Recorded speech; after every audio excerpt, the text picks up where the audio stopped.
What's up, everybody?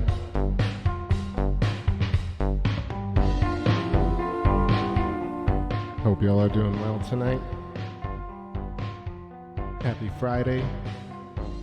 We got a gorgeous alignment of planets and the moon dead center, flanked by Saturn to the left and Jupiter to the right. 8:13 p.m. Bit of humidity, but feeling good. Hope y'all have had a great week. What's going on, everybody in the chat? Start at the top. What's up, Robert? Thanks so much for the support. Happy to see ya. Welcome. And Diego, hola amigo, ¿cómo estás? ¿Está bien? I hope.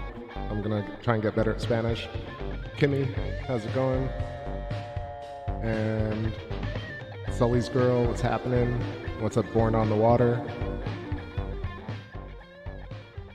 Born on the Water says, what is the name of the crater south of Mid-Pick? There are two overlapping.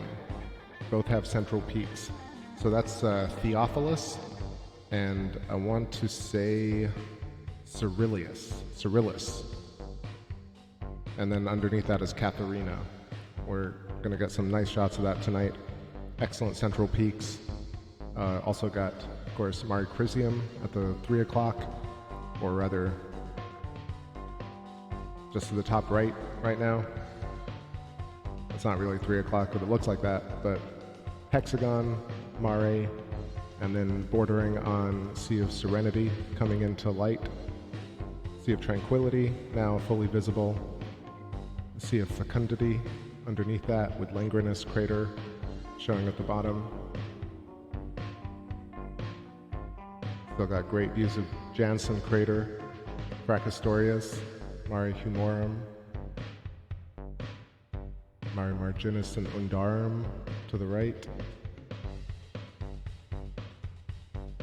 What else? At the very top, we got Posidonius coming into light, Atlas and Hercules. What else? I know there are other ones.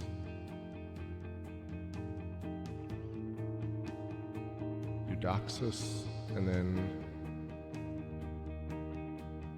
Endymion at the top. What's happening in Cleary? So I'm going to just get started, do a few zoomed in shots, and I'll check on Jupiter and Saturn.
So let's zoom in here.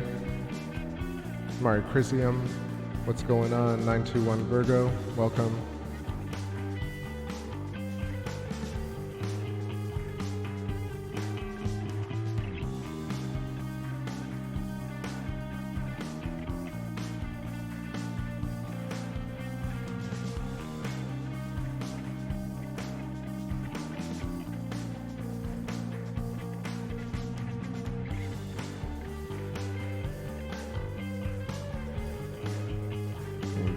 started with the telestration early. Go right up and draw that first hexagon, Mare Crisium, Pierce and Picard.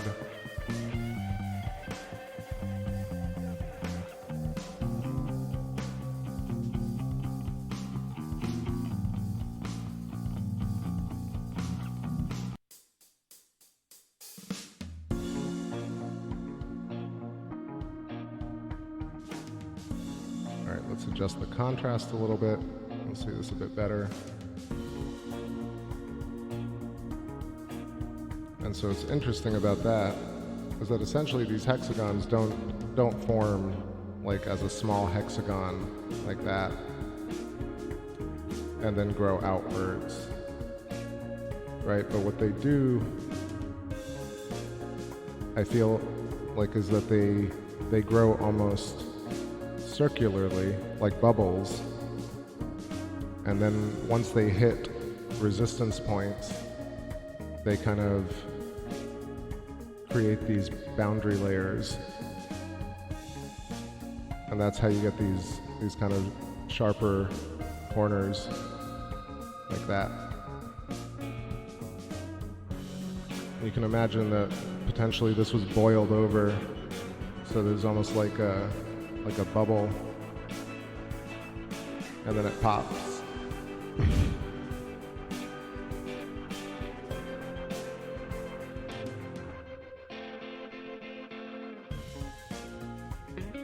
And then maybe these little craterlets are like vent holes that had to release some pressure.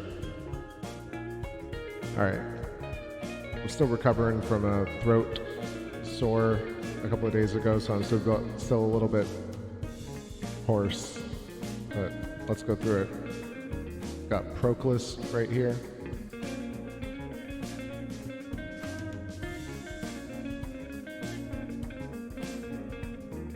And Proclus grows very brightly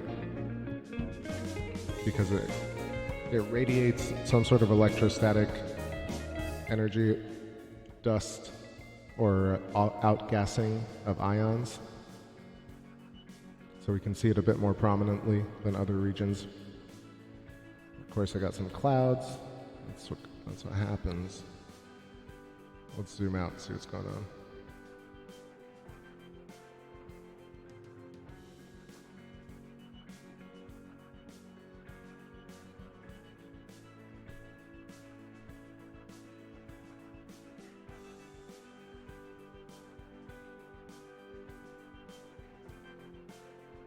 Dang, just a patch over the moon. But I see Jupiter, so I'm gonna head over there. I'll take a look. Get some tunes going here.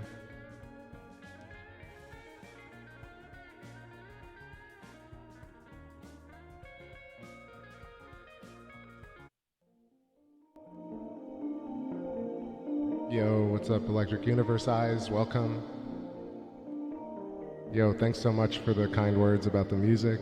Hope you enjoy the tunes tonight. All right, let's go over to Jupiter real quick.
What's up, peoples?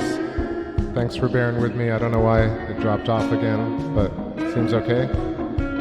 What's up, Bambakat and Arwin and Light Moon and anybody else joining? Happy Honey Big Bear, what's going on? Carolina Sky Astronomy and David. And awesome, y'all. Let's ride.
it's slowly here and I'm reeling over hell, like water flowing up the wind, and I become most everything. If I could just have one more night to look into your eyes, come to say hello, goodbyes. Oh, but just so much as ask questions, what's up with it now? They got skipped to society, bring 8 billion are watching. Agent players powered our minds and living it.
Alright, what's up everybody?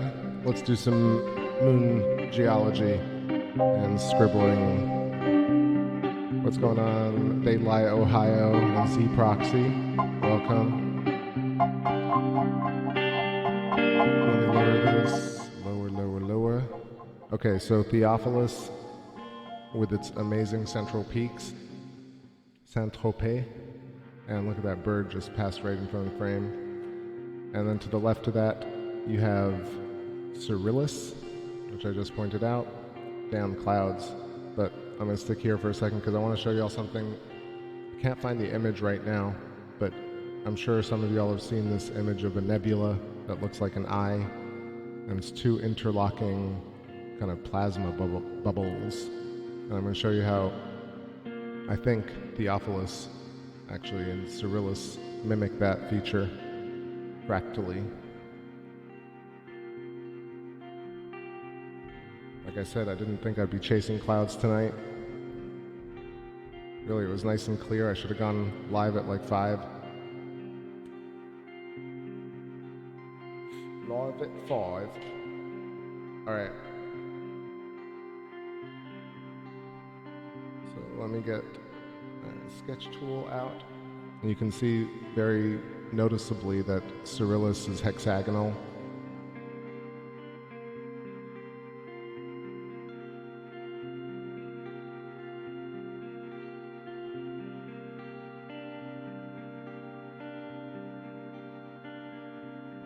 Alright, so check this out. So Cyrillus, it's got this pretty identifiable shape.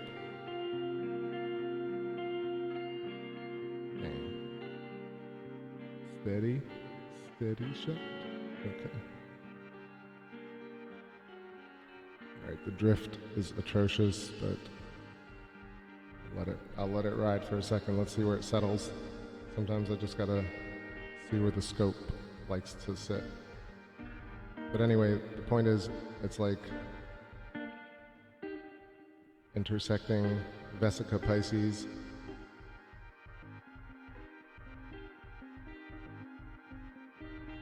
This is not a coincidence. It's a pretty prominent type of feature when it comes to cosmological objects like nebula, quasars. If you look up like Cat's Eye Nebula or Eye Nebula, you'll find some pictures that really mimic this feature. And really what it is that it's like an apple core that's along this filamentary current.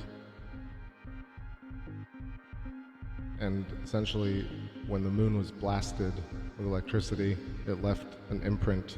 And these are the same as the cross-section of a donut, of a torus, along a filamentary current. And the inertial plane, that's where the masses are left.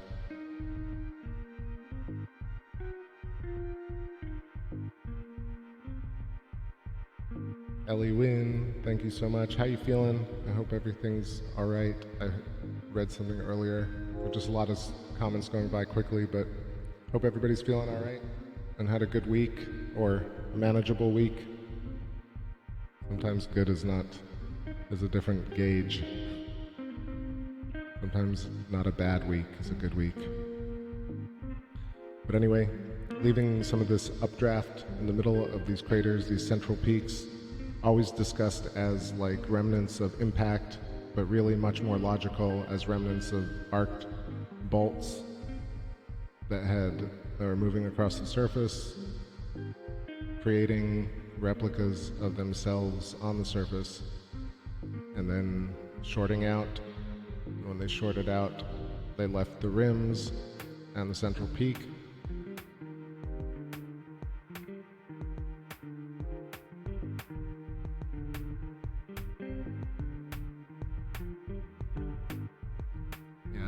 Clouds are not having it tonight.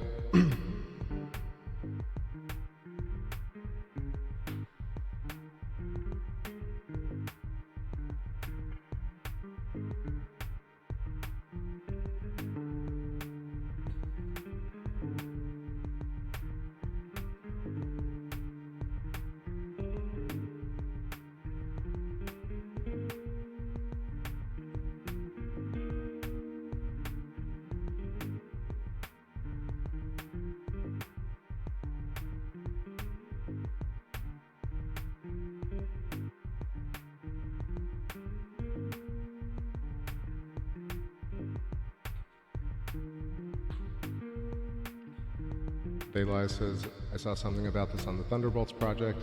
Yeah, so this is something that I've noticed for years in their videos, and it kind of took me a while to understand how to apply it on the show. But really, once you can see the hexagons and the scarification of the surface in the correct way, then it really starts to make sense, like what the shapes are and like why the shapes look the way they do.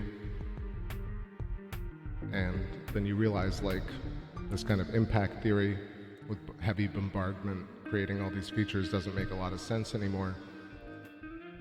So it's the new edge of science. It only changes when you want it to change. So right here at Jupiter, I'm going to show this kind of idea, again, taking a little bit from Thunderbolts Project, of course, Velikovsky, Jurgens, Peratt, and many others have talked about this. But let me draw a little bit of this geometry. What's going on sometimes? Welcome. I'll let the song go and I'm just going to sketch a bit. I'll show you this idea. So this is mixing up Thunderbolts with, Ken Wheeler's ideas, with primer fields, David Lapointe, with a lot of other ideas that I've interacted with.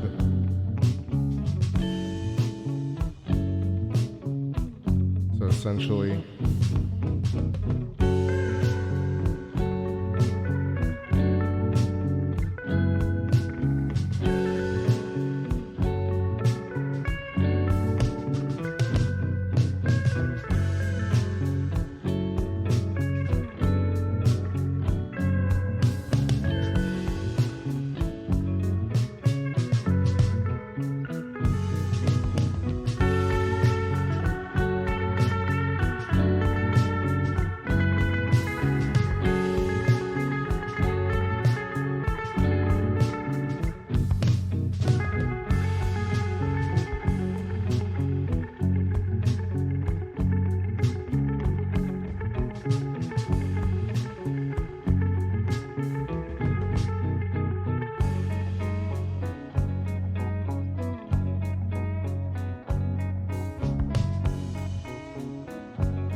so that's a bunch of sketching, and what it really is like, this is the torus, a 2D representation of the torus, and so you've got cosmic Birkeland currents, or giant electrical threads, or branches, or twigs, or filaments going through space, and planets and stars and moons are grown like lymph nodes, like fruit, like whatever along these filaments.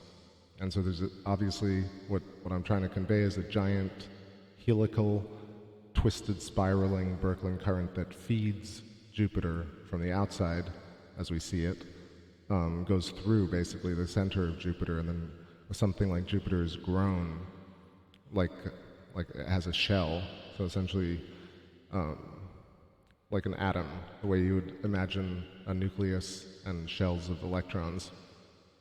So Jupiter kind of runs this way and births its own moons, or captures moons along these magnetic currents that are fed through Jupiter and created by virtue of electricity, or the termination of the dielectric, of the inertial, termination of dielectricity into magnetism, which creates planets and matter as we see it, and everything else is counter space or antimatter that holds everything in place. It's a simplistic way of looking at it, but this is kind of tying it all together. This is what it kind of looks like to me in my head. So these, let me get back to the drawing thing. I can simplify it. I'll start off again with the Birkeland current. So essentially, common pop science tells us, or at least just antiquated science, really thinks that planets and stars are isolated kind of islands that float in space. That's the idea. But with the electric universe, everything is really on filaments, on long, giant lightning bolts through space. And sometimes these filaments, not sometimes, like sometimes we see lightning bolts, but sometimes we don't, right? That means we think that they are created from top to bottom or bottom to top. But in fact, lightning bolts actually are just stimulated shapes that already exist. These filaments already exist in this kind of modality, which is dark mode or non-glow mode. And so right now there's a filament going through and feeding Jupiter, and it's a twisting, spiraling filament that is probably massive and extremely, and feeding, and that's what's creating the aurora and the magnetic field. Also, take all of this with a grain of salt. That's all my kind of brain putting these ideas together. Yo, bom dia, welcome, nice to see you. Nice to see you, bom dia. So something happening all the time. That's how our bodies are put together. If you look at the electrical circuit of the body, it looks just like our supercluster, and it seems like planets and stars are basically grown along these nerve endings in space. So if you imagine space as a giant body, this is one extension, like maybe that goes through the leg. Maybe Jupiter is not very big at all. Maybe our solar system is a tiny part of this giant body. But at any level, magnitudes or multidimensionality, each level basically is fractally, visually the same at different scales and magnitudes. So this cosmic filamentary current basically flows through each and every one of our bodies and probably each and every one of our quantum particles, if you think about it like that. But for me, this is how we get information from the outside, and human beings are receptors of information. We don't store information in the brain. So definitely some cloudage. I'm going to try and head back to the moon, be efficient tonight, but that's the general idea. I'm going to keep talking about it with each show. So let me know your thoughts on that, and I'll throw back a tune. How about Dreamboat?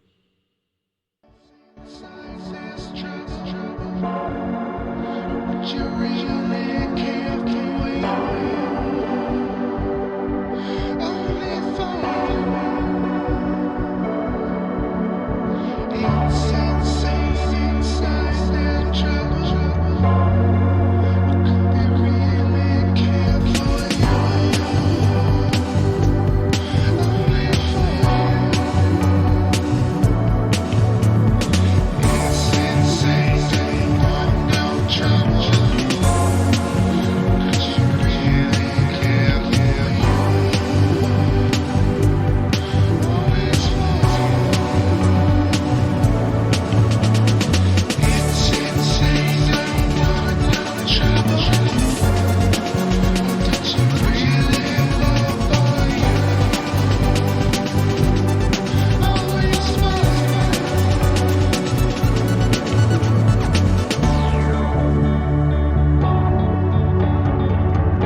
I said it. Sorry. Thanks for flagging it. And who else? Anybody else join in? Let me know. Sometimes I miss it. Honestly, sometimes people are right in front of me and I can't read it. It's like a lot of things going on. I hope nobody takes offense. So every time I try and get a shot, we got these clouds.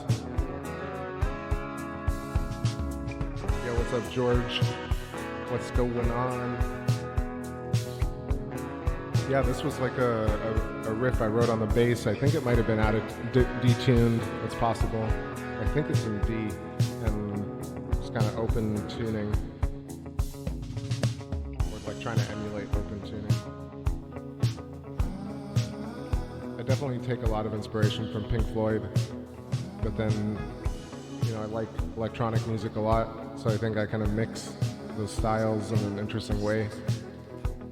And I try not to overproduce things if possible.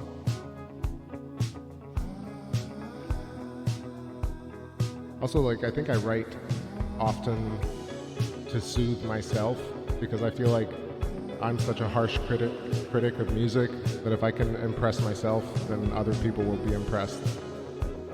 And not like I'm, you know, impressed in that way, but just like make an impression with music.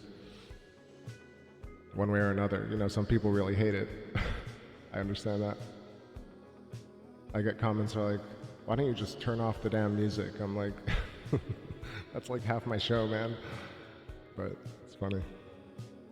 It doesn't bother me. It's good that at least people don't understand when they hate your stuff. That means they're paying attention to it. But all right, this one's really layered.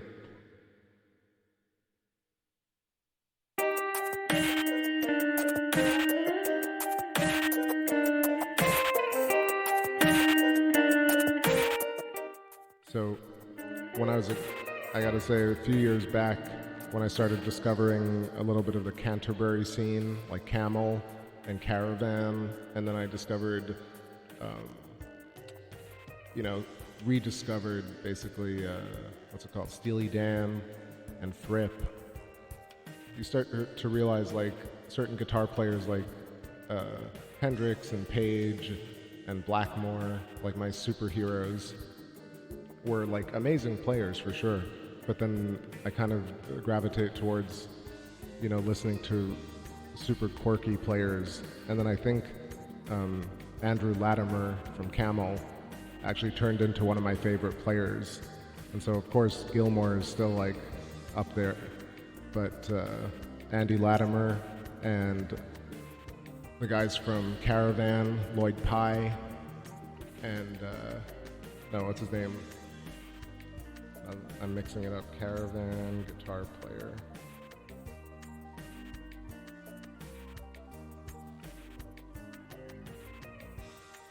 Pye Hastings. Just really great players that I'd never heard.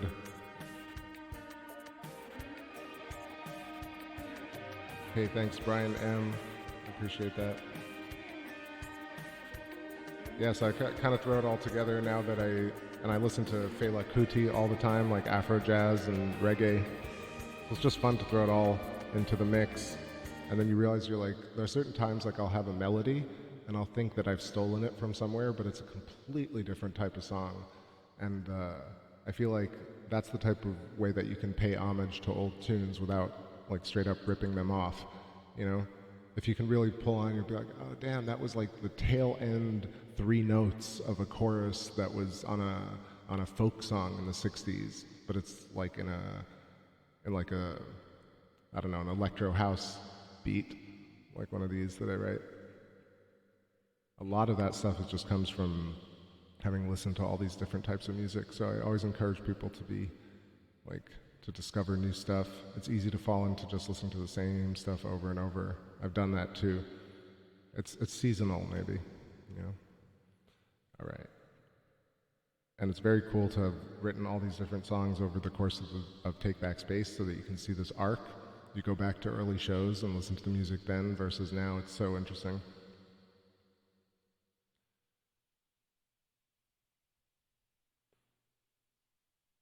Okay, I'm looking for a tune right here.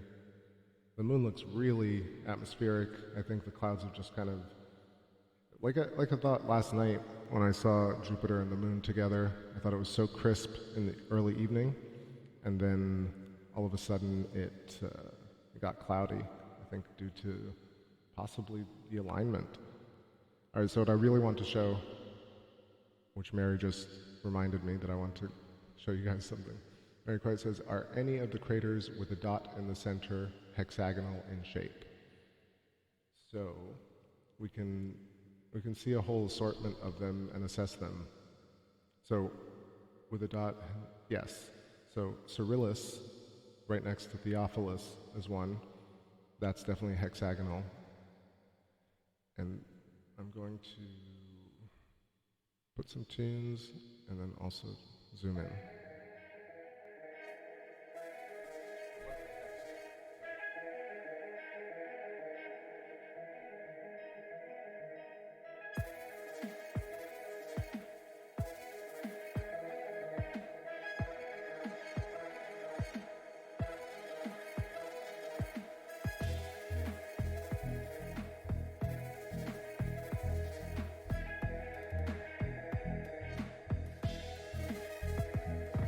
Okay.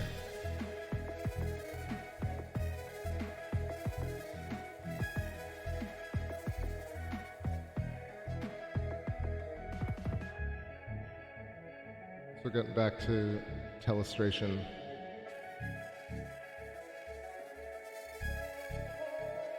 So Theophilus looks a little bit more like, let's see how many sides that is. I mean, this is definitely side, that's one, that's one, that's one.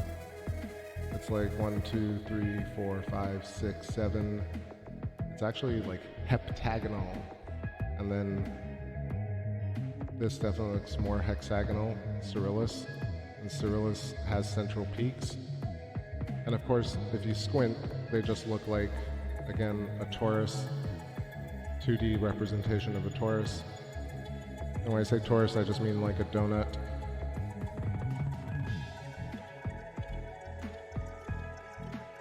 And within the donut, these are the pathways. And at the center, you get planets, stars, and little moons along these filaments. The magnetic currents are induced by the movement of these little vacuums. So you get imprints on planets that look like recursive geometry.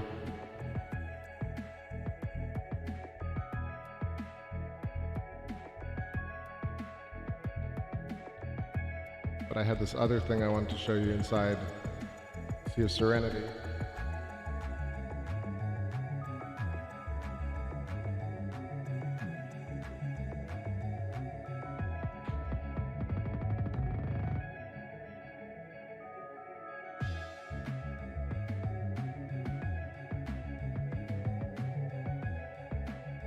All right, so I'm going to show you this, what I just noticed tonight.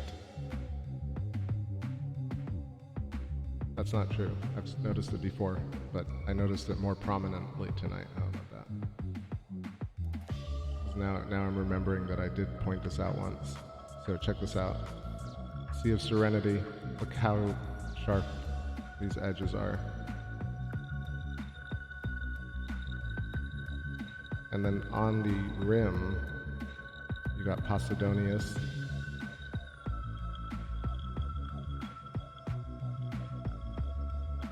And if you follow the line. But then, what's crazier is you get this kind of lightning bolt zigzag. And then you get another little kind of nub. Look at these filaments. That's too much.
Filament Fridays.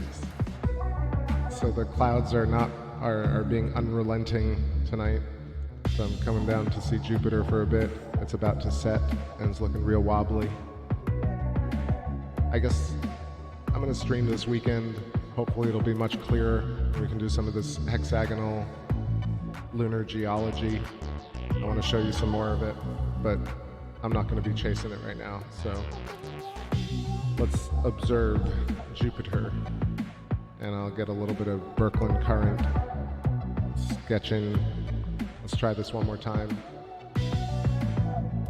What's going on, Dragon's Den? Nice to see you. Let's do one more understanding of this. So like, these are reaching out through space, right? Like these cosmic currents coming from the outside.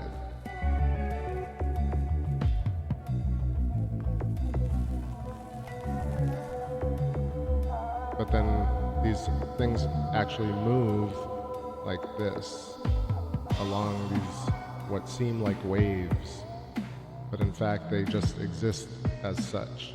Oh, damn. Cancelled out my moon. Let's try that again. Twisting filaments. These are the two snakes on the caduceus. Down the center of this is the flow of energy.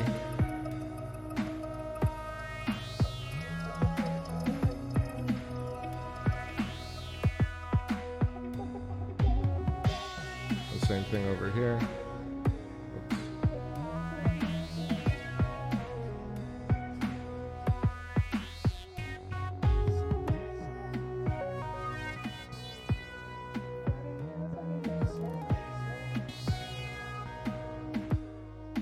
So Jupiter, even though it's giant, is being fed from the outside to create the aurora and to create the magnetic field, which looks like this. Basically a replica of Theophilus and Cyrillus. Craters look the same as this shape, so the donut shape, and then of course the magnetic field lines. They talk about us all the time, the influence of Jupiter's magnetic field, really huge.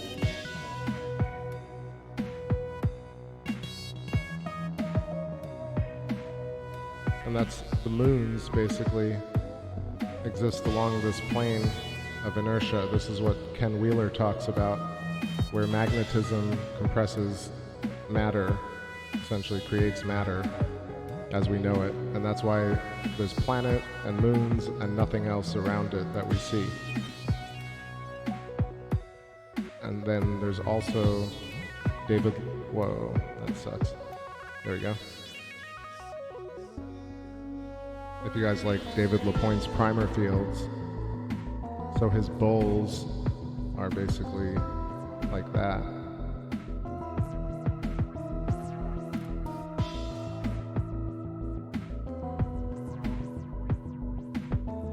So he creates plasmoids.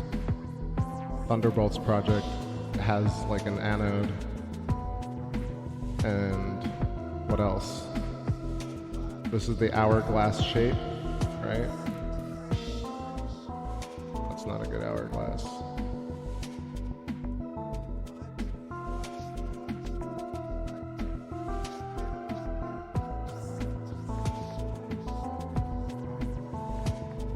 I'm drawing with like a regular PC mouse, so forgive the childlike nature. I'm gonna get a tablet hooked up soon.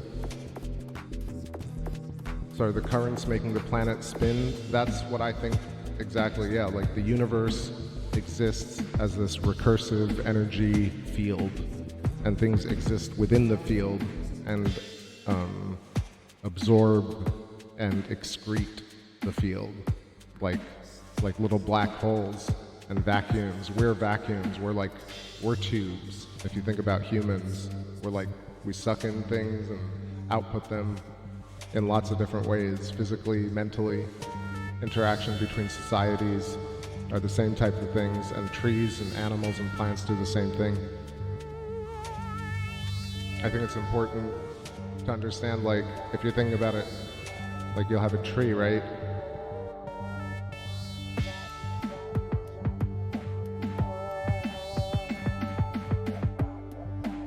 So you have the main trunk. This is like the most current, so much, right? And that defines what goes on up here, and then all of a sudden there's a big branch.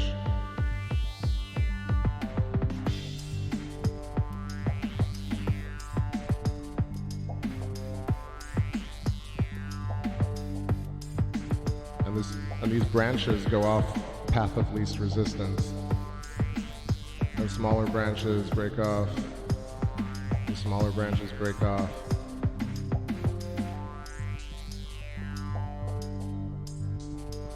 And then fruit grows, leaves grow. But this defined trunk, you know, is like a cosmic filament going through Jupiter. And then Jupiter has the little magnetic field that goes out, but it's like the little branches. Everything, like the leaf and the fruit over here, they're aware of themselves, but are they aware of being on the tree? You know? What's going on, David Schmidt?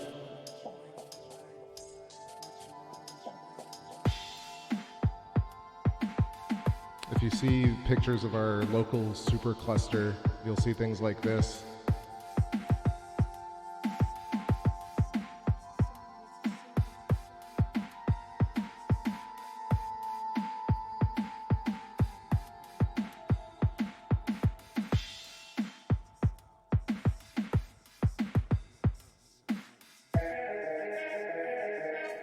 You know, and this really looks like neurons. And so along these filaments, you got planets and stars, galaxies, and us.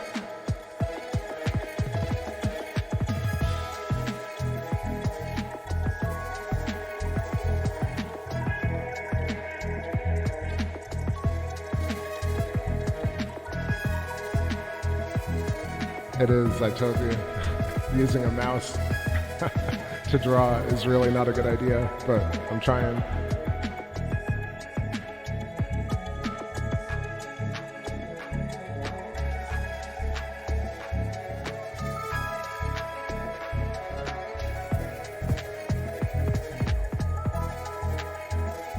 Also, what's up, Oksana?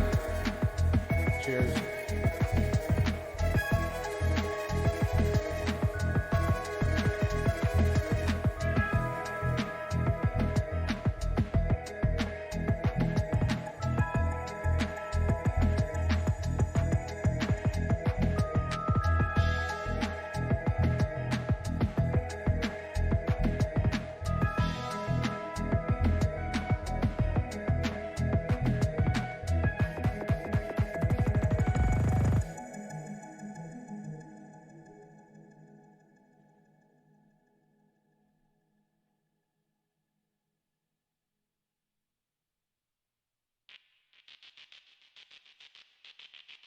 All right, let's see, maybe I can show what I want to do earlier.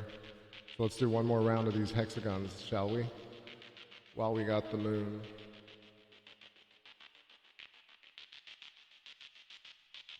And again, the reason I point out hexagons is because hexagons are kind of the way bubbles and the way land actually can shape with different forms rather than impact craters. So basically, if electricity or something boiled the surface of the moon to create these hexagonal mares and craters, then it's a different story onto how the moon was formed. And this is postulated not by me necessarily. I'm just kind of researching the work of Ralph Jurgens and Velikovsky and some of the electric universe stuff, and then finding visual corroborative evidence of hexagons, which is structurally very sound geometry and creates boundary layers that are basically one of the strongest forms in nature, ultimately on its way to being spherical, because that's the lowest pressure point. So hexagons are really, like, with a bunch more sides, would turn into circles. That's why everyone really says the moon has perfect circular craters, but it really doesn't. Let me lower this a tiny bit.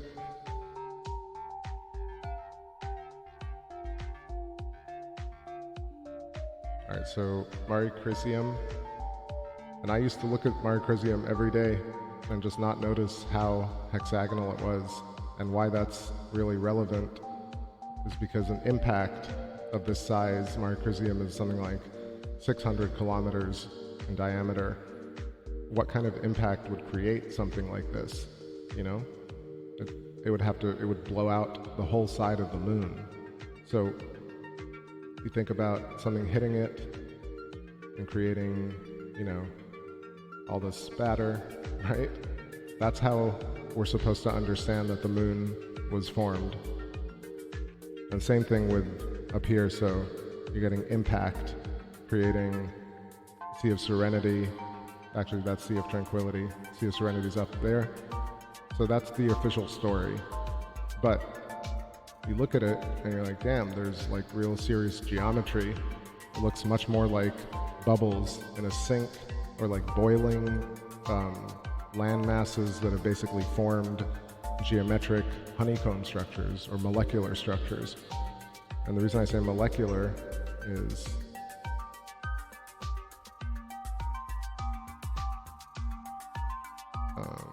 Mary says, what do I think about Chris Parker might want to live stream about wave?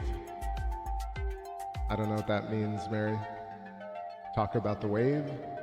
Everybody's talking about the wave. I don't know.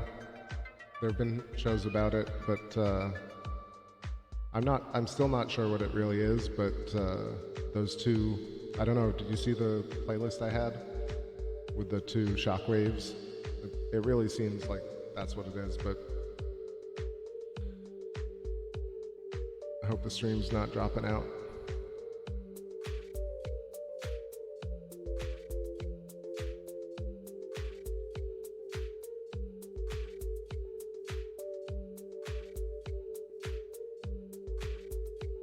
Alright, so this is what I mean by molecule.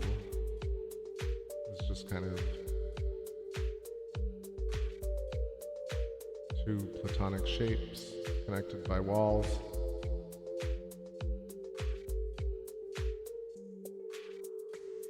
And lots of features appear prominently along the rims of these geometric shapes.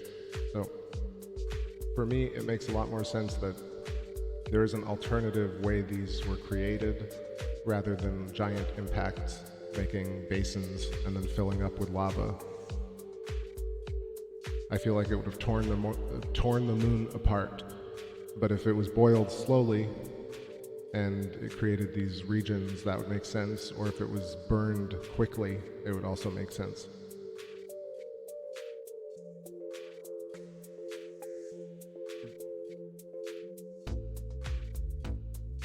Do I think Chris Parker might want to live stream about wave? Like be on a show, talk about it? I don't know, I haven't heard, he hasn't been on the stream in a long time, but maybe. Forgive me, I'm not on social media really much, so, but if he wants to chat, maybe he can join the Electric View Discord and we can chat. So yeah, the clouds are not not having it tonight. All right, I'm gonna hide this, but I've tried my best showing some hexagons and some electric universe scarification. That's the idea. We'll keep doing more of it, and I hope you all enjoy this weird sketching that I'm doing.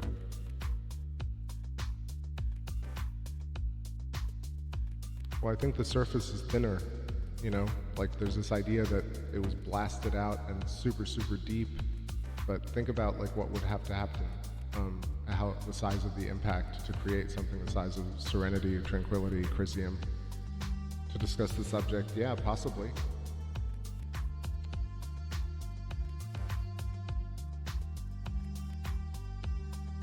All right, how long have I been gone? All right, y'all, so this has been a fun stream. I think I'm gonna kick it and grab some food. Enjoy my night. Chasing these clouds is too stressful, and this has been a nice little dose just because I'm going to ramp up towards the full moon and then try and go after some of those waning crescents again. Those streams were really excellent and like coincide that with M42, getting some really nice shots of that. I'm going to set up a small scope next to the 11 so we can take some really wide shots of the nebula. Hopefully, I want to try and see if we can't get a shot of the Horsehead Nebula in view. Lots of nice birdies tonight. So have a great rest of your Friday night, everybody. And I will catch you tomorrow or the day after.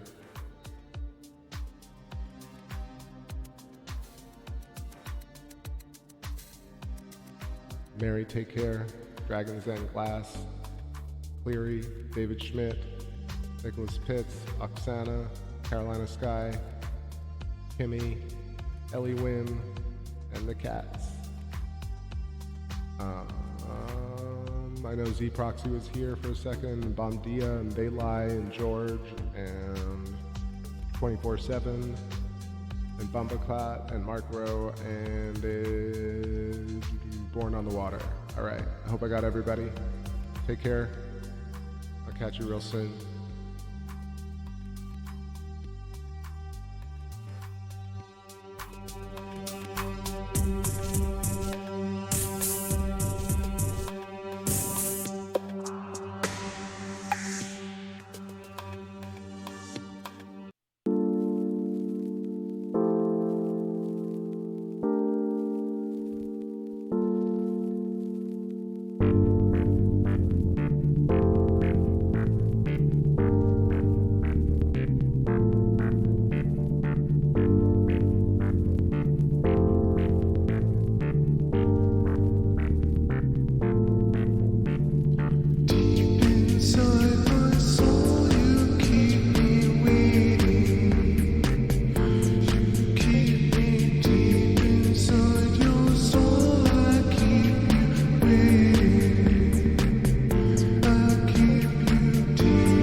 Give you love and a common peace.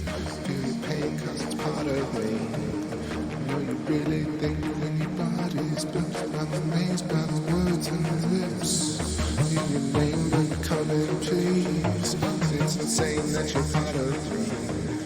Never lives from my iron wrists. It's as if everybody is the same body. Insane that you want for relief. Maybe one day you'll see me. I ain't made it the will of somebody someday, but he will gonna slip.